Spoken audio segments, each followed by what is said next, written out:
Well, we've started graining one of our steers today, which brought the question up, why is grass-fed so much more expensive than grain-fed?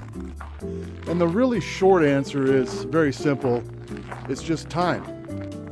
You see, whether you're just a hobby farmer, a homestead, raising a few cows, a few steers for beef, or you're a feedlot or a big-time rancher, time is money. And every month that your steers are on your property is more money out of your pocket and not in your pocket.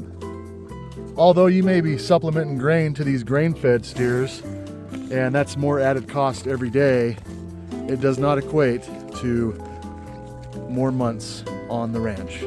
You see, to get a steer to grow out on grass, it can take several months longer than if you were feeding grain.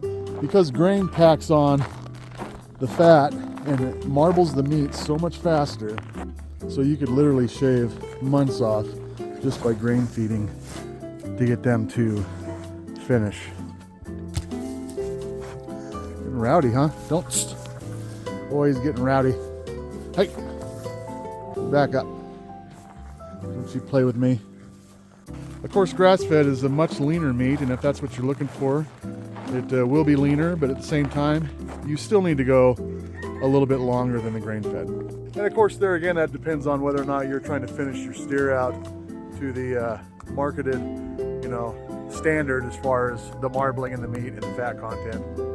However, grass-fed just will not compete with the grain-fed as far as the marbling goes.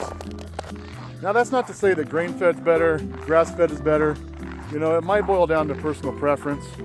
And as far as us here, I think we prefer maybe the taste of a grain-fed.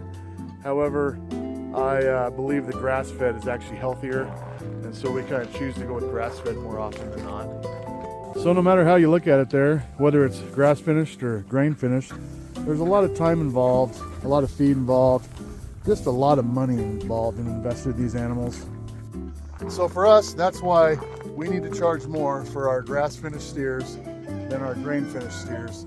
And even though we've got the extra cost of the grain, like I said, the time, the months, that extra effort that it took for a good portion of a season is why we have to charge more for that animal. So when you go down and buy your beef at the store and that grass-fed is considerably higher, just know that there was a lot more time put in that animal, and that's the reason why. So thanks for coming along, guys. Like, subscribe, and we'll catch you next time.